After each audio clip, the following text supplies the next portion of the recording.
Bom, pessoal, estamos nos aproximando do final do ano. Esse já é um dos últimos Grand Round. O Grand Round termina no dia 14, depois só recomeça em março. E a gente, já que está nos antecipando aqui ao período de férias, a gente vai discutir um pouco sobre esporte competitivo e não competitivo. E a gente convidou 2 experts no assunto para nos atualizarem sobre o tema. Um dos motivos que a gente escolheu esse Grand Round é que no último congresso em Paris, de cardio, teve uma sessão que eu achei muito interessante, que era assim, uma resposta que valia $1 milhão.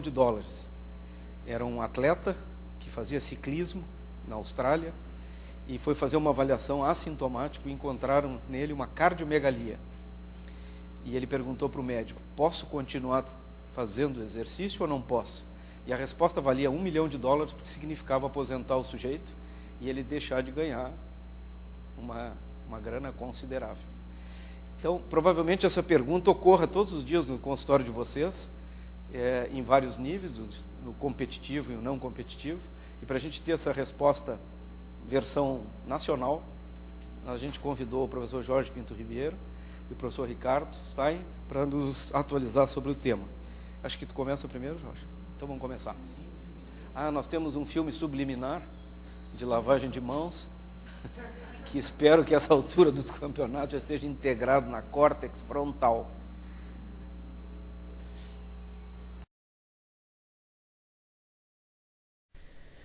This is a video in clinical medicine from the New England Journal of Medicine.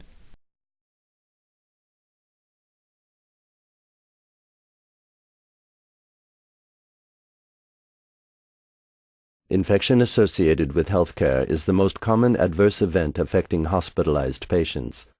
Hand hygiene is the most important preventive measure against these infections, but compliance with this simple procedure among healthcare providers is often below 40%.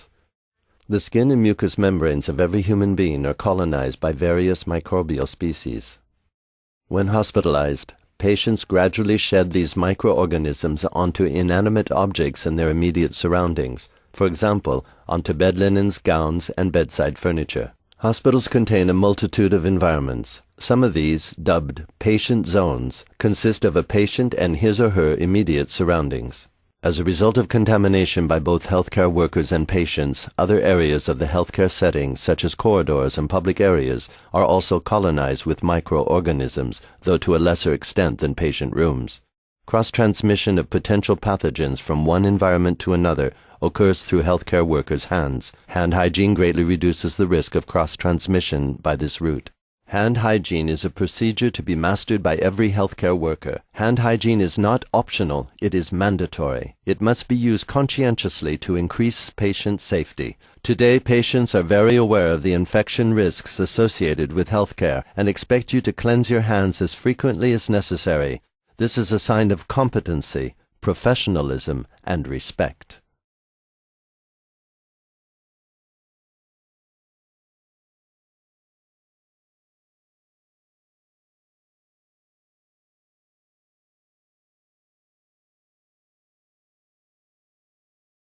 Uma imensa satisfação para mim participar mais uma vez na nossa sessão do Grand Round, e eu agradeço o professor Nazi e o professor Sérgio por esse convite. É a outra apresentação. Está ali embaixo. Esse tema é um tema muito importante, como o professor Nazi salientou, ele vem num momento que eu diria é o pico desse processo de avaliação sazonal nos nossos consultórios. Essa é uma época do ano que as pessoas se interessam mais por exercício, começa o verão, e realmente nós temos, como o professor Nazi já salientou, muitas dúvidas, mas existe bastante informação na literatura que deve ser conhecida por todos nós que praticamos medicina, porque nós estamos expostos a esse assunto.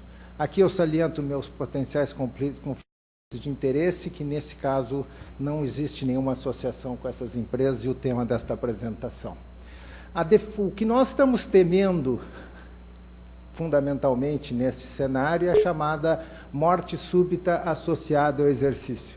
Essa aqui é a definição clássica, é a morte súbita que ocorre durante o exercício ou até 1 hora após. Ela deve estar associada a um transtorno cardíaco e ela não é chamada desta forma quando ela está associada a esportes de alto risco de outros tipos de morte. Em termos epidemiológicos, uma informação muito interessante em relação à morte súbita é a incidência anual que vocês veem aqui versus a incidência absoluta. Como vocês veem, 35% das mortes súbitas, isso em geral, estão associadas à taquicardia ventricular ou fibrilação ventricular pós-infarto do miocárdio, a morte pós-parada cardíaca, a insuficiência cardíaca em até 20% dos casos, um evento coronariano qualquer, algum outro paciente de alto risco, e em pacientes saudáveis ela tem uma incidência anual muito baixa. Entretanto, quando nós olhamos isso sob o outro lado, que é o aspecto absoluto, muda o gráfico, inverte o gráfico. Ou seja, algo que é muito infrequente em termos percentuais, quando nós ajustamos em termos absolutos, ou seja, o indivíduo saudável, passa a ser importante. E esse é o cenário, esse é o desafio que nós temos, algo muito infrequente, mas que pode acontecer em termos absolutos de maneira importante, ou seja, aquela morte que nós tratamos aqui dentro do hospital está aqui, mas estas são a que nós muitas vezes não tratamos. Então, é um desafio prevenir morte súbita exatamente por esse sinal, essa imagem espelho que nós temos entre o aspecto de o percentual versus o absoluto. Do ponto de vista de morte súbita em atletas, essa é uma coletânea de informações que nos dá uma perspectiva da taxa em diferentes estudos.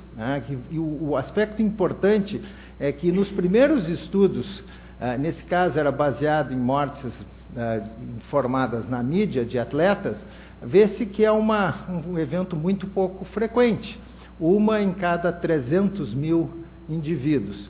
Entretanto, quando nós começamos a trabalhar com diferentes cenários, nós podemos chegar a frequências bastante perigosas do nosso ponto de vista. Aqui, por exemplo, nesse estudo de 2004, indivíduos jovens militares, 1 em cada 9 mil.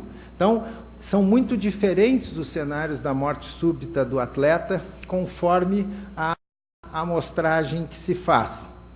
Esta aqui, eu vou mostrar para vocês 2 estudos recentes que caracterizam isso. Este aqui é um estudo que foi publicado agora, este ano, no Circulation, que são morte súbita em atletas universitários americanos, entre 2004 e 2008. E vocês veem que, em termos que se conseguiu aqui, comparado com o slide anterior, né, que flutuava entre 300 mil, 1 para cada 300 mil para 1 a cada 9 mil, vocês veem que aqui, neste cenário de atletas universitários, 1 para 43 mil mortes súbitas por ano. Tá? Só que eu salientei em amarelo que elas são mais frequentes, 1 para 33 no sexo masculino, elas são mais frequentes, 1 para 17 mil em pacientes de cor preta, e elas ocorrem mais frequentemente também em atletas da primeira divisão do esporte americano. Então, isso dá uma ideia para vocês que, dependendo do cenário, nós poderemos ter uma epidemiologia diferente. Essa é uma informação clássica que deve ser de domínio de todos os médicos que atendem pacientes, que é as causas de morte súbita associadas ao exercício. Aqui vocês veem a idade, aqui vocês veem a incidência. E vocês observam que uma causa de morte súbita muito incomum, que é a displasia aritmogênica do ventrículo direito, ela ocorre geralmente em pacientes jovens, mas ela representa um grande desafio de identificação e prevenção, como o Dr. Ricardo vai apresentar para vocês. Depois nós temos estenose aórtica e doenças da aorta, também infrequente, também acometendo pessoas relativamente jovens. A miocardite é um pouco mais frequente, ainda nesse cenário de pessoas jovens.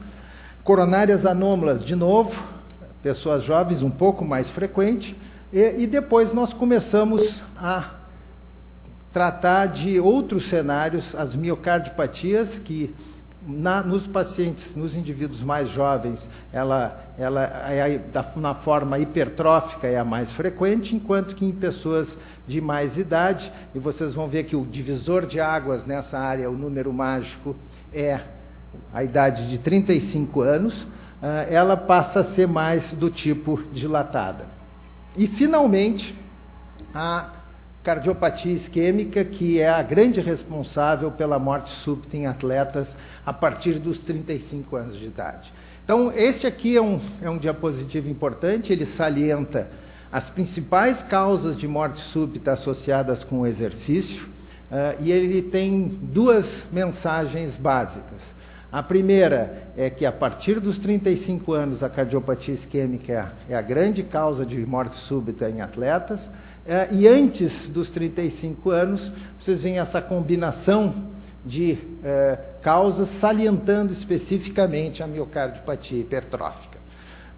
Para reforçar isso, eu trago um estudo que foi publicado no JACC desse ano, e que compara, em 902 casos confirmados por necrópsia, a esse ponto de corte, menor e maior do que 35 anos. Então, vocês vêm reforçando o conceito daquele slide anterior, dando números para isso. Acima de 35 anos, 73% dos casos foi por doença aterosclerótica das coronárias, mas também existe em pessoas com menos de 35 anos. Isso é um desafio, 23%. Isso aqui tudo é estatisticamente significativo. Reforçando que a causa mais frequente no jovem de morte súbita é a miocardiopatia hipertrófica, mas também 3% acima de 35 anos, 7% miocardite no jovem, 2% acima de 35, e a anomalia de coronários, ela representa também 4% versus 0,2%. Esse diapositivo, ele muda um pouco o nosso paradigma, chamando a atenção para o fato de que, embora a mensagem seja a mesma do diapositivo anterior, ela salienta este aspecto. Mesmo em indivíduos jovens, hoje, nós estamos encontrando doença arterial coronariana de etiologia aterosclerótica como uma causa de mortalidade em indivíduos com menos de 35 anos.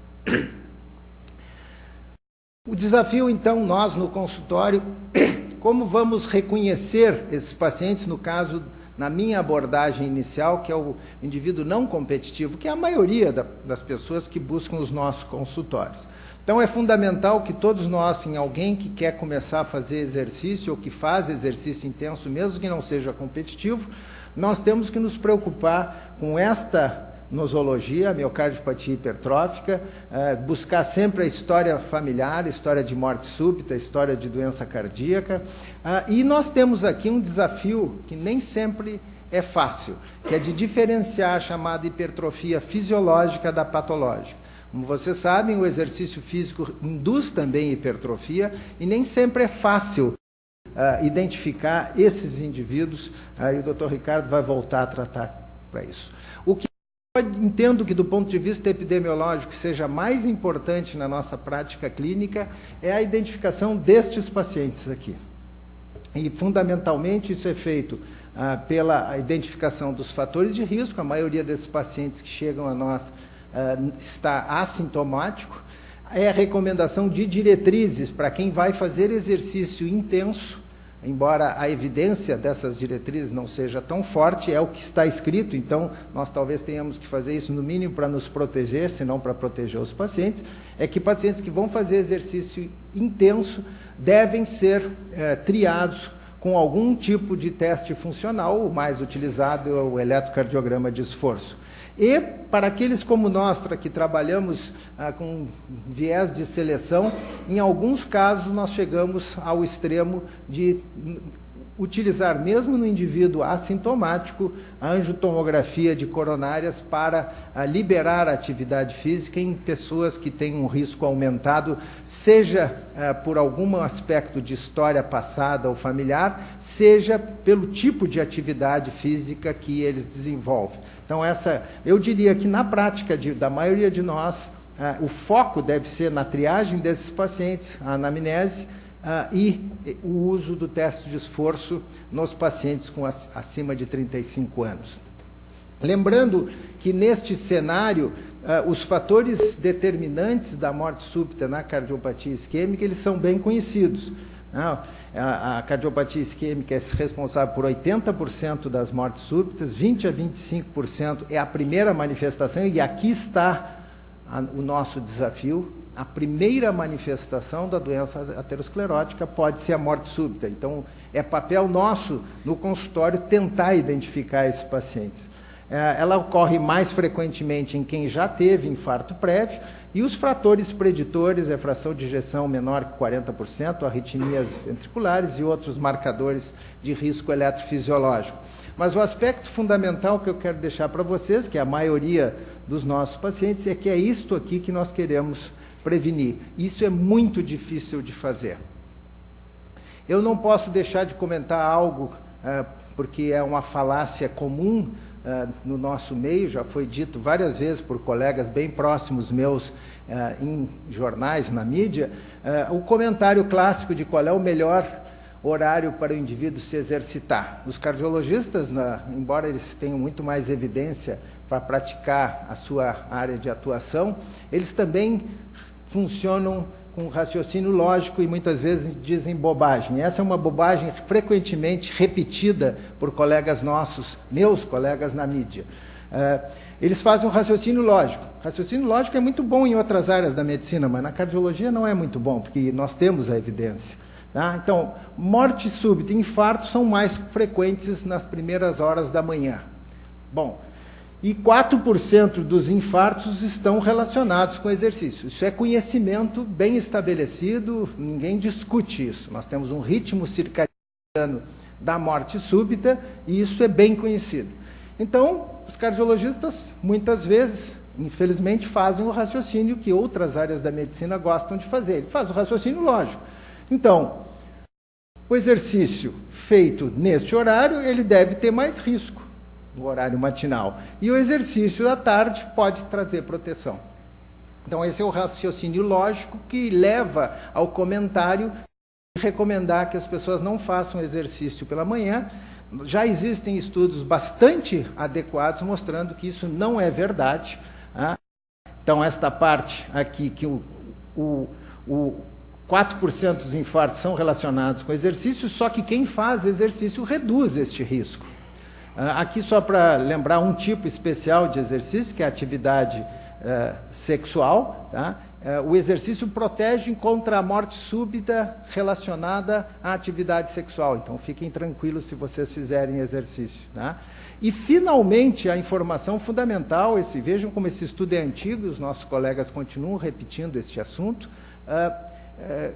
O exercício ele protege em qualquer horário que ele seja feito. Então, é inapropriado um paciente que queira fazer exercício nas primeiras horas da manhã, um colega dizer que ele não deve, porque o resultado final disso é que ele não fará exercício, ou seja, ele perde esta proteção. Então, a regra é simples, o exercício agudamente, não há dúvida que ele aumenta risco, mas se ele for feito regularmente, ele protege. Portanto, uma das formas de nós nos protegermos da morte súbita associada ao exercício é fazendo exercício. Parece paradoxal o que eu estou dizendo, mas esta é a informação que nós temos na literatura.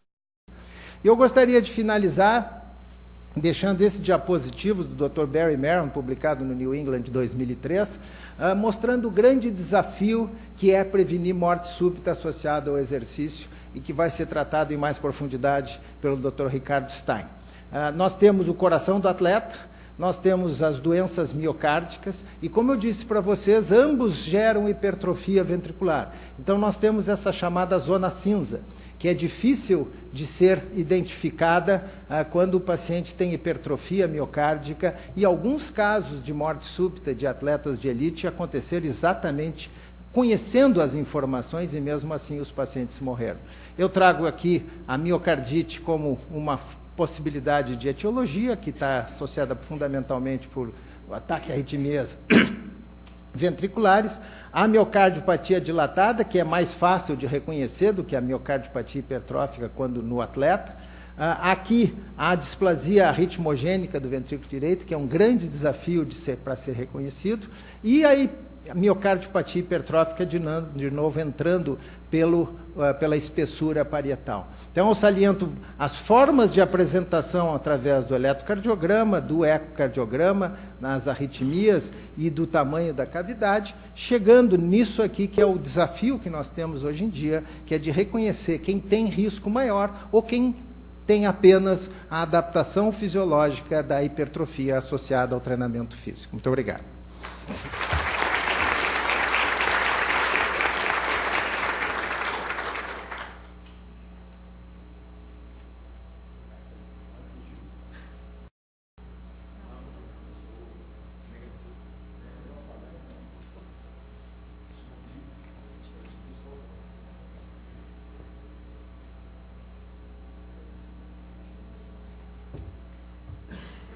Tem que baixar o microfone por motivo de mitose menor.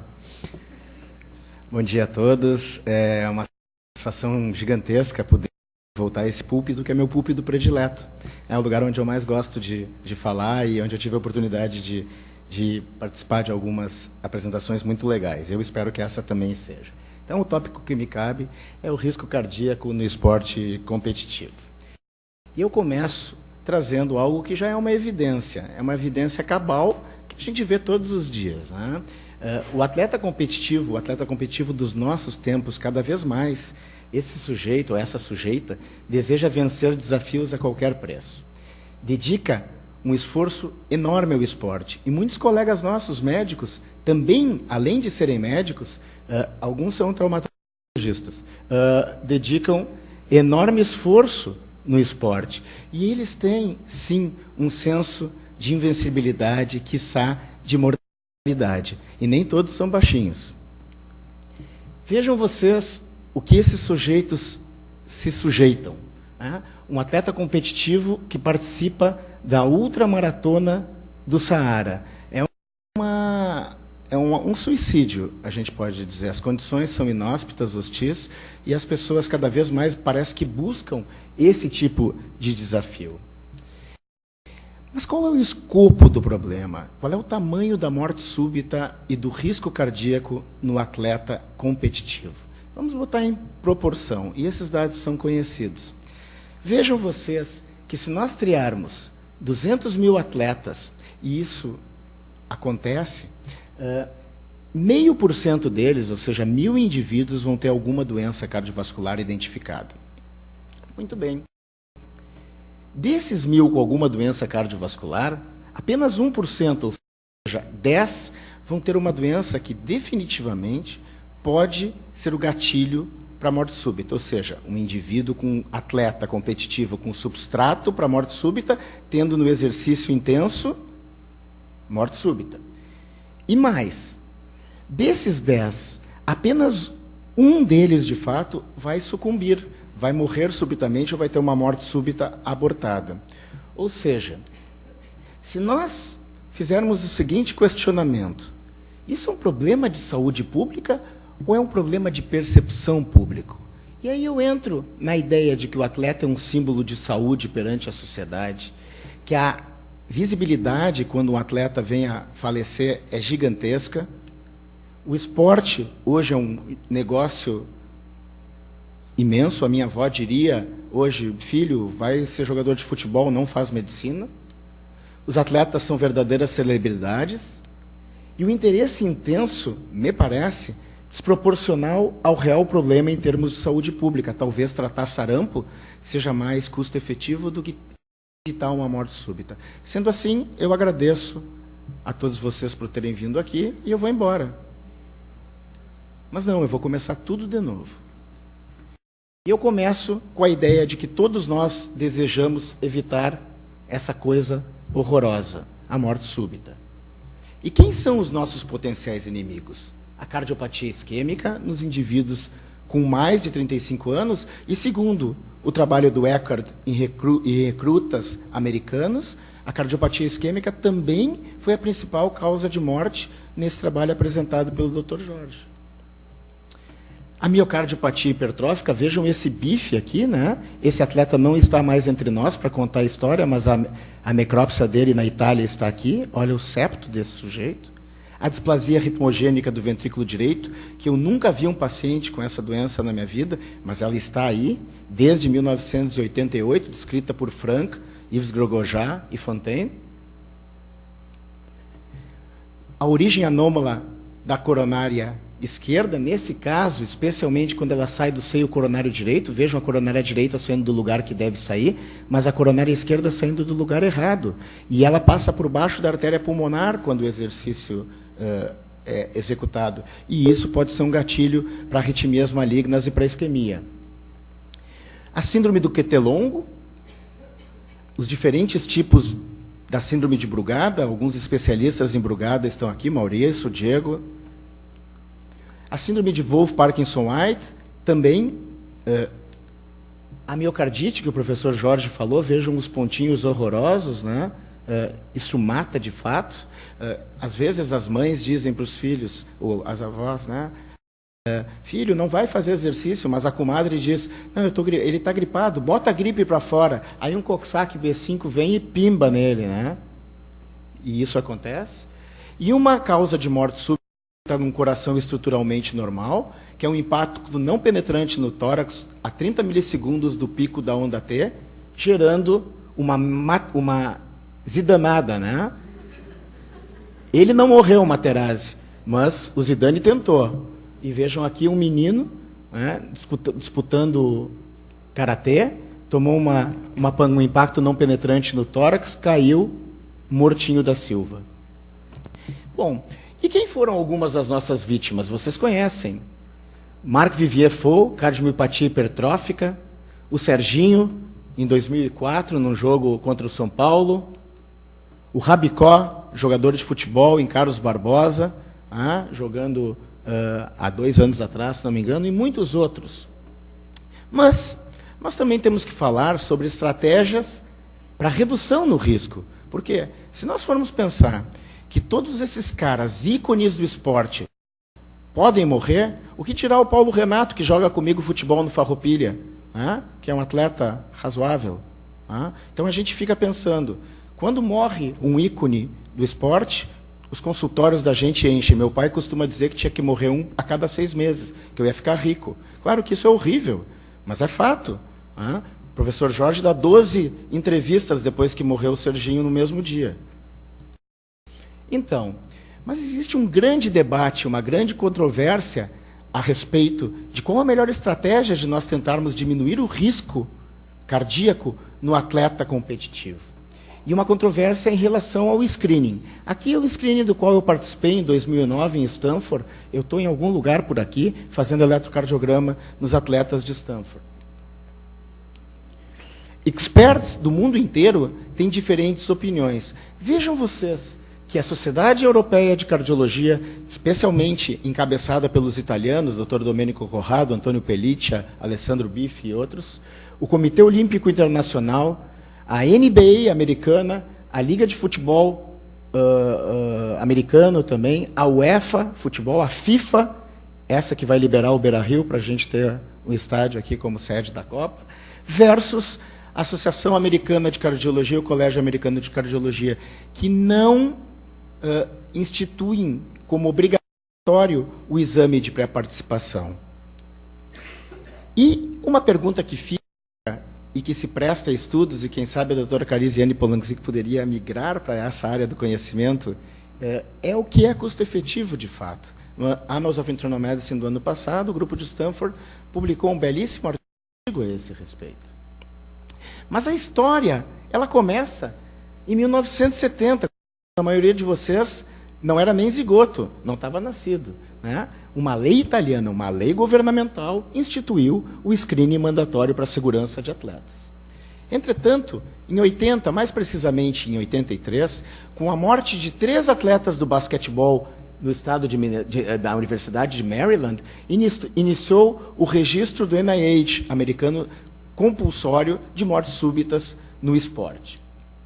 Em 2005, foi feita uma proposta, e essa proposta foi aceita, que o screening mandatório aliava anamnese, exame físico, ao eletrocardiograma de 12 derivações. Ou seja, todo atleta federado na Itália e na Europa, embora a Dinamarca bata de frente com essa lei, deve fazer avaliação para participação com anamnese, exame físico, mais eletrocardiograma de 12 derivações.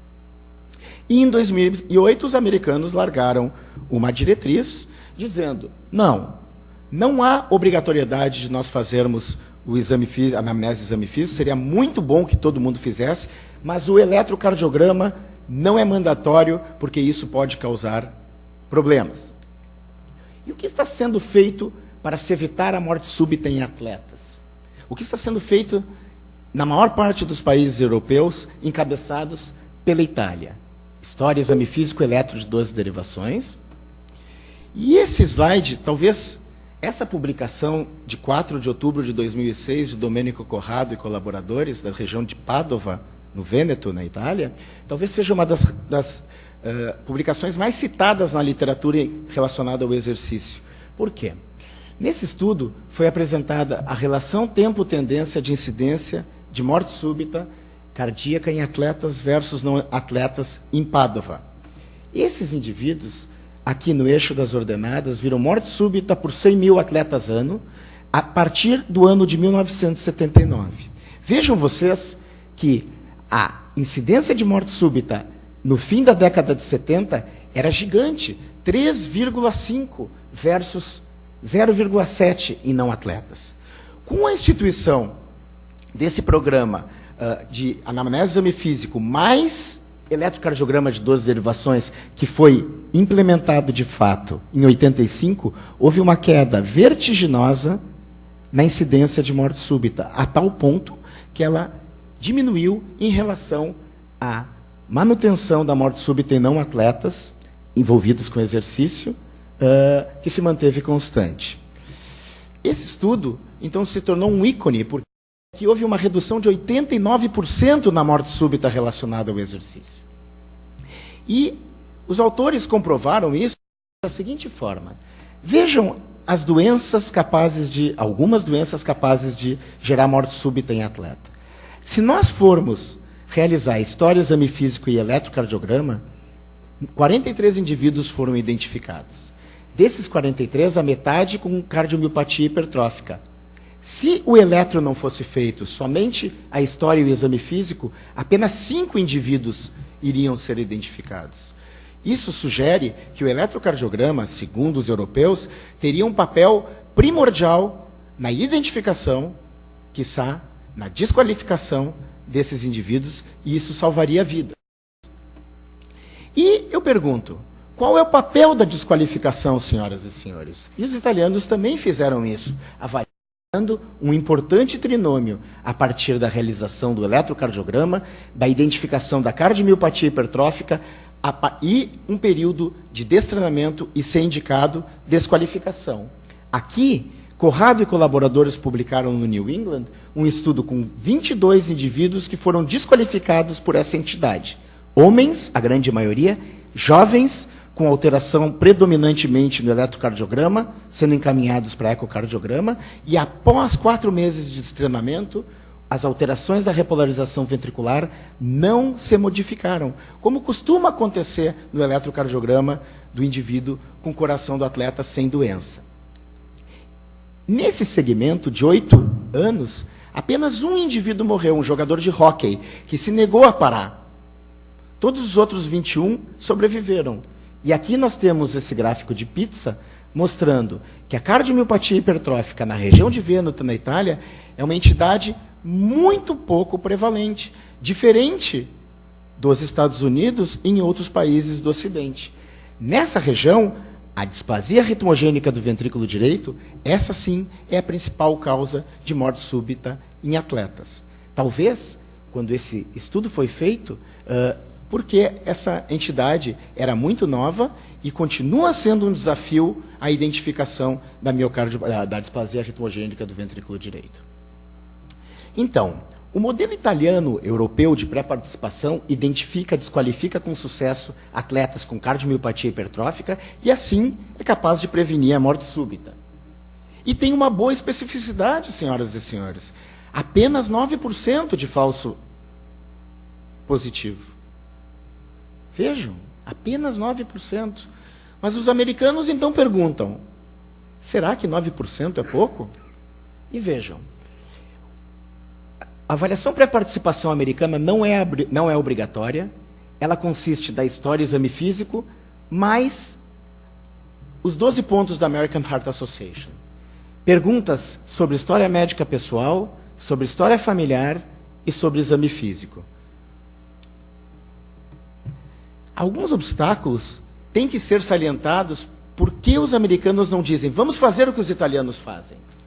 Uma enorme população de atletas a ser avaliadas, de 15 a 20 milhões de atletas, diferente da Itália. Considerações relacionadas ao custo-benefício. Questões relacionadas a processo médico. Eu dou um clearance para alguém com eletro normal, o sujeito morre. Minha carreira terminou. E a sensibilidade não é tão boa assim.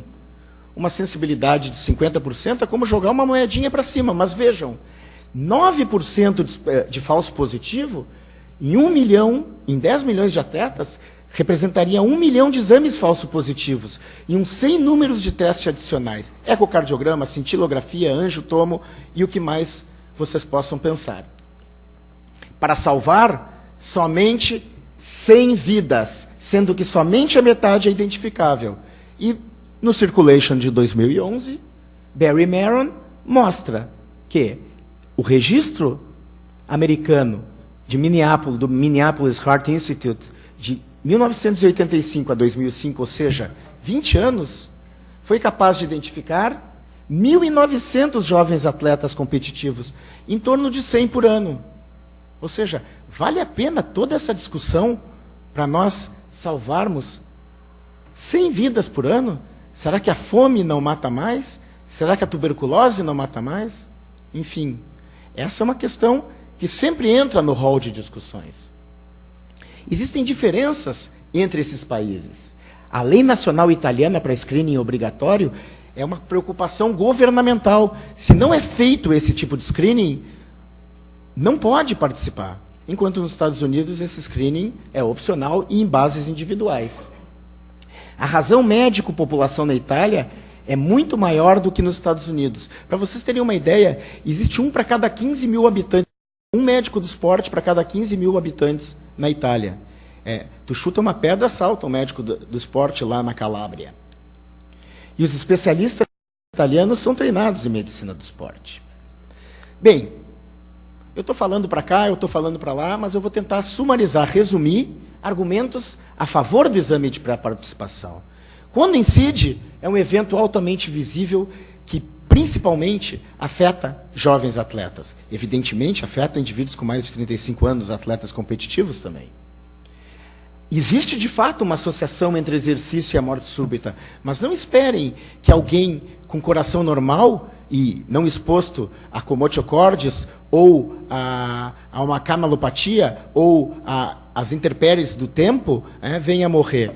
Deve haver, sim, um substrato para que essa associação entre exercício e morte súbita aconteça. Intervenções aceitáveis sobre condições que podem ser identificáveis, que possam prevenir a morte súbita, também são justificáveis. Os anos de vidas perdidos por um cara de 20 anos que vem a morrer e que teria uma vida pela frente. E os testes de screening, como o eletrocardiograma, poderia ser aceitável, sim, mas existem argumentos, como a experiência italiana, com mais de 20 anos, que os italianos dizem, não, isso é verdade, e eles usam isso como um produto de venda, né, o screening de pré-participação italiano. Entretanto, existem argumentos contrários ao exame de pré-participação. A morte súbita em atleta é rara, é de baixo risco, como eu mostrei para vocês, mesmo em atletas afetados. O screening é dirigido para doenças raras, o custo pode ser proibitivo, e as limitações do eletrocardiograma de 12 derivações como teste de screening, e somente estudos observacionais, como aquele de 2006, estão disponíveis como evidências favoráveis. Então, na Itália é obrigatório, nos Estados Unidos não é obrigatório, exame físico, história mais eletro, história e exame físico não obrigatório. E no Brasil, o que nós fazemos no nosso país? Bem, a Sociedade Brasileira de Medicina do Exercício, no ano de 96, talvez o Dr. Rui e o Dr. Jorge tenham participado desse posicionamento, não se posiciona. Diz que dependendo da população examinada, dos objetivos, a gente vai para lá ou vai para cá. Entretanto, nós estamos terminando a diretriz de cardiologia do esporte. E, de acordo com a diretriz de cardiologia do esporte, nós brasileiros somos italianos. Nós vamos fazer anamnese, exame físico e eletrocardiograma de 12 derivações. E isso está no prelo para sair no ano de 2009 no Arquivos Brasileiros de Cardiologia. E como nós, Dr. Jorge e eu, tá bonito ele, hein? Photoshop funciona. Dr. Jorge e eu, como nós fazemos a nossa avaliação em atletas competitivos? Nós sentamos, conversamos e decidimos criar esse diapositivo. Atletas competitivos jovens ou de mais idade que venham a competir são submetidos a esse protocolo. Se está tudo bem, ele está com essa palavra para competir, e a cada 2 anos pode repetir a avaliação. Se nós temos algum achado positivo, por exemplo, um familiar que morreu aos 8 anos subitamente fazendo exercício, exames subsidiários são solicitados. Se não há evidência de doença cardiovascular, pode participar. Se por algum acaso há um diagnóstico de doença cardiovascular, aí nós vamos para protocolos pré-estabelecidos de acordo com a entidade que foi identificada. Me dirigindo para o epílogo e para os últimos slides. O eletrocardiograma do esporte é uma área separada da cardiologia, é uma área separada da eletrocardiografia. Por isso, muitos cardiologistas e muitos eletrocardiografistas que não estudaram em detalhes a eletrocardiografia do esporte podem se perder ao fazer uma avaliação desse teoricamente simples exame. E algumas publicações de impacto recentes estão à disposição justamente sobre esse tópico. No ano passado, em janeiro, e eu tive o privilégio de poder participar, junto com outros 25 colegas do mundo todo, de um position paper da Sociedade Europeia de Cardiologia, recomendações para a interpretação do eletrocardiograma no atleta. Aqui, eu tive a posição número 23, graças a Deus que não é a 24. Entretanto, ao sair do meu pós-doutorado em Stanford, eu dei uma sugestão ao Dr. Victor Fröhlicher, meu parceiro e pseudopai. Eu disse, por que nós não vamos além do position paper europeu? E nós começamos a trabalhar. E aqui eu já pude, saiu no Circulation, no 9 de agosto, eu já pude migrar de 23 para 2. Né? E esse documento é um avanço em relação ao position paper europeu. Hoje, então, nós temos 2 documentos, um europeu, um internacional, com autores de vários lugares do mundo, 5 países diferentes, sendo eu e o Dr. Roberto Pedro, da Argentina, um colega querido nosso, os únicos latinos-americanos a participar das 2 publicações. E com essas publicações na nossa mesa, nós podemos, quem sabe, identificar com mais precisão aquilo que é alterado e aquilo que não é alterado no eletro do atleta. Juntamente com o Dr. Roberto e com o Dr. Vic Fröhlicher, escrevemos no Arquivos Brasileiros desse ano, em julho, um ponto de vista, e, juntamente, numa parceria com esse gênio, estamos desenvolvendo um pequeno device. É um microprocessador, tipo um eletrocardiograma desse tamanico assim, com um chipzinho, compacto, barato, de uso simples por pessoal não médico. ele pretende indicar automaticamente se o indivíduo apresenta algum achado que pode ser associado à morte súbita. Ou seja, seria uma espécie de um pré-ECG ou um pré-ECG do futuro, acendendo uma luzinha verde, se liberado, e uma luzinha amarela, indicando para avaliação com um eletro de 12 derivações. Terminando, todos desejamos evitar a morte súbita no esporte. Sabemos que a incidência em atletas competitivos é baixa, mas a repercussão gigantesca. As causas, a grande maioria, de causa cardíaca, senhoras e senhores.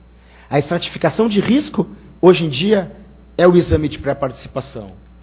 E a prevenção se dá através de recomendações, como a que eu mostrei aos senhores, e através da prevenção secundária em atletas com, por exemplo, desqualificação e uso de desfibrilador implantado. Baixa incidência, grande repercussão, difícil prevenção. Lucas, poderia passar para mim essa morte súbita ao vivo e em cores com um atendimento pífio? É o próximo. Opa. Talvez... Dá um clique em cima, por favor.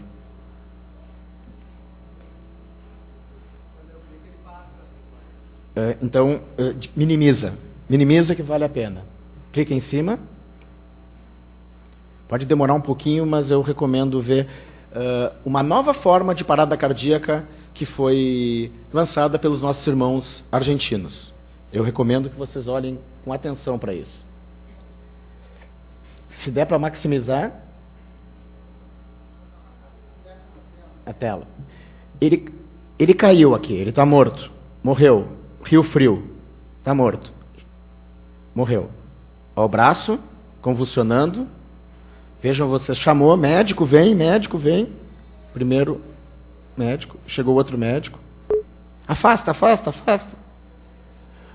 Vejam as pernas do Rio Frio, o que está acontecendo aqui.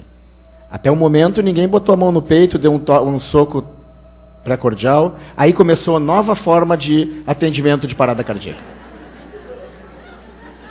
E é contagiosa. E com volúpia. Meu Deus do céu, olha o que está acontecendo com esse homem. Então, senhoras e senhores, o Rio Frio e muitos... Olha a perna. Ele está morto. Ninguém fez nada. Eles estão, não sei o que fazendo com ele. Pode tirar. Ó, ele morrendo aqui. E ele morreu de fato, né? Por gentileza, Lucas. Terminando o meu último slide. Maximiza, por gentileza.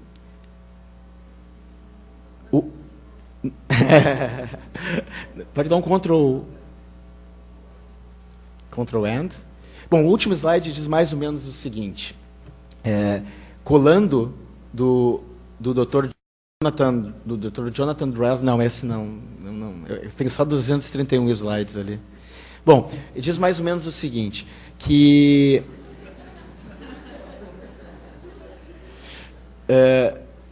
até hoje não existe nada melhor do que a avaliação pré-participação para a gente tentar diminuir o risco cardíaco de morte súbita no atleta competitivo, porque isso é amplamente disponível e está ao alcance de todos nós. Com essa... Deu, Lucas, não tem problema. Eu queria agradecer a atenção de vocês pelos 25 minutos, 26, 27, e agradecer muito ao Dr. Nazi pelo convite na manhã de hoje. Muito obrigado.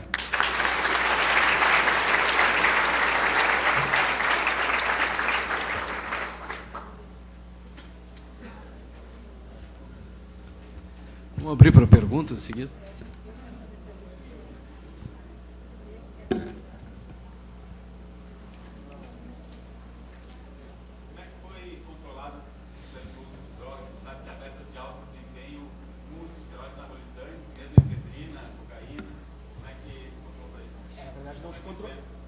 Não se controlou para isso. Existe um estudo grande, um estudo importante de 2013, o European Heart Journal, do Dr. Heidebuckel, um belga, que até a gente quer trazer para o Brasil um dia desses, né? Que 51 indivíduos de 80 e poucos morreram fazendo exercício. A grande maioria deles, homens, apenas uma mulher, e a grande maioria deles, ciclistas. todos participando do Tour de France, ou seja, todos certamente drogados. A causa mortes era a displasia ritmogênica do ventrículo direito. Mas quanto isso é causa ou é consequência, e qual é a relação do uso de anabolizantes, marhuang e outras substâncias, a gente, Jack 3D, hidroxicute, que as pessoas usam e a gente vê nos nossos consultórios, né? Não existe controle para isso, pelo menos eu não conheço, não sei se o Dr. Jorge conhece algum estudo controlado.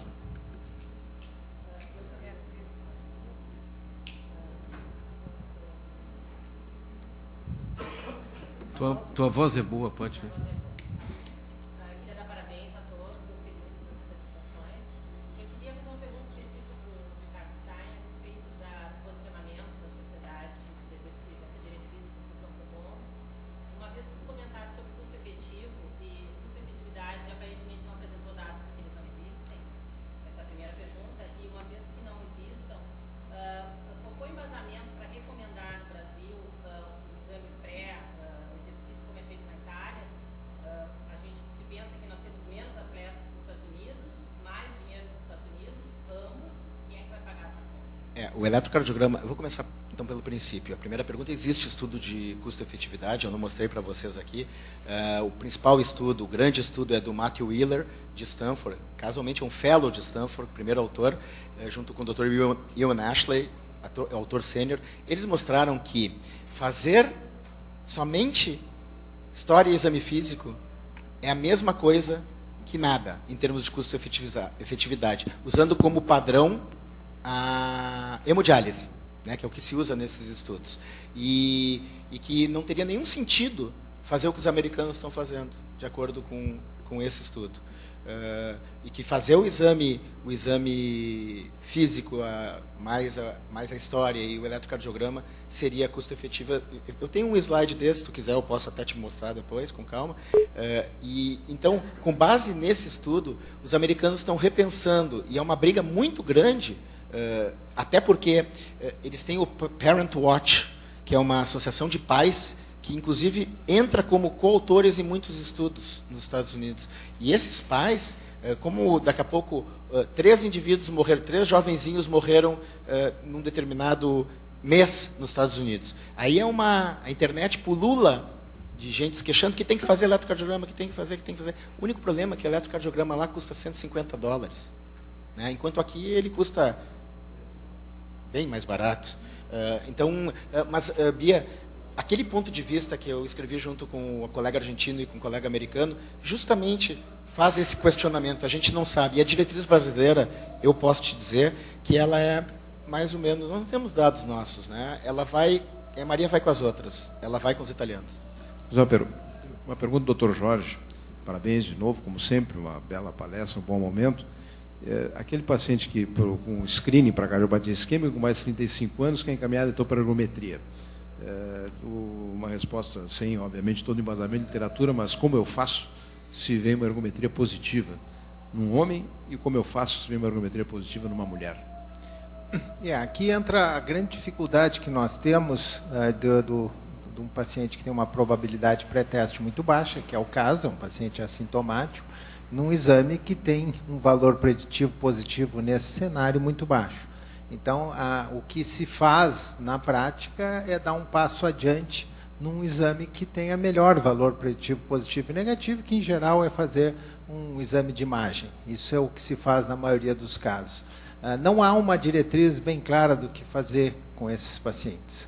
O que entrou nas diretrizes há muitos anos é no indivíduo que vai ser submetido a um programa de exercícios intenso, ele recomenda-se que se faça. Mas essa limitação existe, é muito importante e gera muito exame, viu? Então, o teste de esforço feito nesse cenário, ele acaba gerando um custo elevado, como acontece também no atleta mais jovem, né? Então, é um desafio que nós temos, há exageros, né? As pessoas pedem exames demais.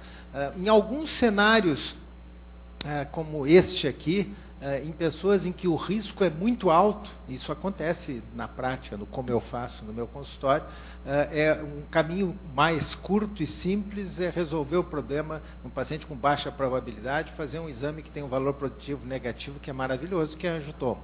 Então, esse é o extremo. Mas o mais comum é que esse indivíduo vai, esse teste mais frequentemente é um falso positivo e se faz um teste de imagem, seja um eco de estresse ou uma cintilografia. Isso é o que se faz. Mas a avaliação da custo-efetividade nesse cenário é muito ruim. Muito ruim. E também da eficácia na prevenção, porque se ele tem mesmo depois tenha positivo, na própria imagem, prevenção primária, secundária, de cardiopatia isquêmica. Volta o desafio... No qual tem que fazer exercício. Exatamente. E volta o desafio da morte súbita ser infrequente. O cenário é parecido. Eu acho que na área do paciente com mais de 35 anos, como a probabilidade pré-teste aumenta só por ter mais de 35 anos, o desempenho é um pouco melhor do que o eletrocardiograma na pré-participação do atleta jovem. Mas eu acho que o desafio é o mesmo. Né? Eu acho que, só um comentário rápido. Existe uma diferença aqui no no indivíduo que faz exercício recreativo para o atleta competitivo. O atleta competitivo, ele está num outro cenário. E esse sujeito, eu acho que ninguém deixaria de fazer exatamente o que o Jorge disse. Eventualmente, o atleta recreativo, numa intensidade mais baixa de exercício, eventualmente até pode prescindir do método secundário. E, em geral, a gente vai atrás. Né? Rui, em relação à prevenção de eventos no indivíduo que vai fazer uma atividade física de leve a moderada intensidade, esse não tem que fazer nada. É isso que a gente, só para não ficar, a gente fala bastante, tem que fazer um monte de exame. Não, quem vai fazer exercício leve a moderado não precisa nada. Né? O Canadá usa um sistema de 7 perguntas, diferente um pouco das 12 perguntas americanas, mas são que é o PAR-Q, né? E que se o indivíduo responde, se ele não tem dor precordial, se ele não tem nada, não é hipertenso, ele mesmo vai responder aquelas perguntas, está tudo bem, ele vai fazer exercício e acabou. Né? Alguma dessas perguntas alterada, ele vai procurar o doutor. E aí o doutor vai fazer o que sabe fazer. Então, assim, muitas pessoas deixam de começar a fazer exercício por essa grande preocupação que vai ter morte súbita. Mas no leve ao moderado, a incidência é muito menor ainda. Eu acho que o Rui traz um assunto que é muito importante ser salientado. Alguns anos atrás, nessa época do ano, sempre fazem um programa na televisão para falar do exercício, atleta de fim de semana, e vira e mexe, me convida o Rui ou ao Ricardo para falar. Eu fui uma vez num programa que tinham 6 pessoas falando, 6 profissionais. Tinha um ortopedista, um psicólogo, um nutricionista, um professor de educação física, um fisioterapeuta e um médico. Aí eu fui o último a falar, a Tânia Carvalho, o que precisa fazer antes de começar a caminhar? Esta era a pergunta. O que precisa fazer? Aí cada um deles vendeu o seu consultório, foi lá, tem que fazer um teste do pé, tem que fazer uma avaliação nutricional, e cada um deles. Aí, quando chegou a minha vez, eu disse, olha, Tânia, eu quero dizer uma coisa, o paciente, coitadinho, já gastou tanto dinheiro só para sair caminhar, ele não precisa consultar comigo, viu? Essa foi a resposta que eu dei para ela. Isso é só para salientar esse exagero corporativista que todo mundo que vai divulgar a medicina na televisão faz o chamado raciocínio catastrófico. Acho que o Rui nos permite salientar que para o exercício moderado tem mais benefício fazer o exercício do que o pequeno risco que representa fazer este exercício, que é bem diferente do que nós falamos. Aqui o título era atleta. Atleta é exercício intenso. O Murilo está na frente ali, só um pouquinho.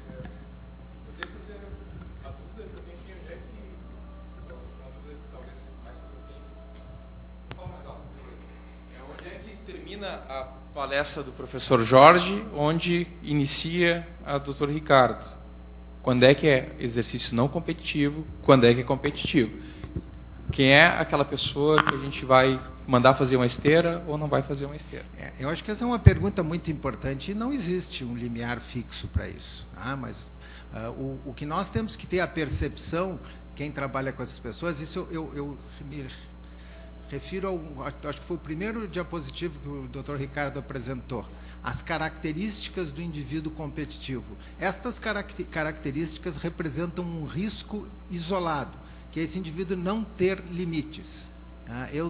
Nós temos indivíduos que têm doença grave e que, cada um de nós que vemos mais isso no consultório, proibimos o paciente de fazer exercício. E quando nós vemos, esse indivíduo está fazendo esporte competitivo. Ou no obituário a gente vê, né? Como? Ou no obituário a gente vê, como já aconteceu comigo. Já aconteceu em casa, a gente sempre relata esses casos. Então, eu acho que o que o Murilo está dizendo, primeiro, essa é uma zona cinza, é difícil de definir o que é um, o que é outro, mas na anamnese vocês têm que ter a capacidade de identificar aquele indivíduo que precisa de rédea curta. que ele tem que ser limitado, ele tem que ser informado dos riscos, mas a maioria dos pacientes não precisam, como disse o Rui, a imensa maioria das pessoas que vai fazer exercício não precisa de avaliação nenhuma. Acho que essa é a mensagem que fica. Mas vamos combinar que as pessoas que chegam no nosso consultório, especialmente eu que faço ergometria, ergospirometria, etc., etc., esses caras, eles vêm para fazer esse tipo de procedimento. Agora, então no meu consultório eu acabo pedindo, graças a Deus, né? Mas fora do meu consultório, na vida real, em termos de saúde pública, eu acho que qualquer teste funcional nesse cenário levantado pelo Rui, ele é absolutamente dispensável. Mais alguma pergunta? Rodi, tu ia fazer um? A minha pergunta era a mesma do Murilo. Era a mesma? A diferenciação do que a gente chama de exercício recreativo para o esporte competitivo, que a gente tem visto muito no consultório, os pacientes querendo vencer os seus limites. E a diferença assim, do que é o indivíduo que vai jogar o futebol de fim de semana e que quer ir atingir o seu limite.